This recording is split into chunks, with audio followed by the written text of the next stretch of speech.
ايه اجراءات تسجيل العلامه التجاريه في دوله السعوديه؟ كل صاحب بيزنس في مصر تقريبا قعدت معاه او كلمت معاه بلاقيه مهتم جدا بموضوع تسجيل السعوديه.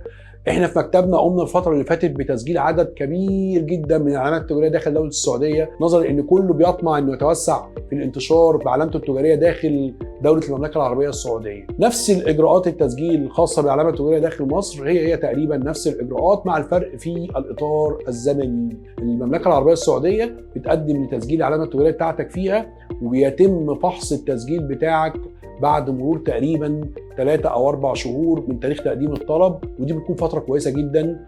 بيتم فحص العلامه التجاريه الخاصه بسيادتك هناك، وبيتم قبولها لو هي مش متعارضه مع علامه تجاريه مسجله هناك، وبيتم النشر عنها لمده 90 يوم في الجريده الرسميه الخاصه بالعلامه التجاريه هناك. وبعد انتهاء فتره النشر في حاله عدم وجود اعتراض بتكون علامتك مسجله داخل المملكه العربيه السعوديه. ولا يشترط ان يكون لك مقر داخل السعوديه، انت فقط بالسجل التجاري المصري بتاعك، وكمان ممكن ببطاقه الرقم القومي او جواز السفر بدون ما يكون لك سجل تجاري نسجل لك العلامه التجاريه بتاعتك في السعوديه او في اي دوله في العالم.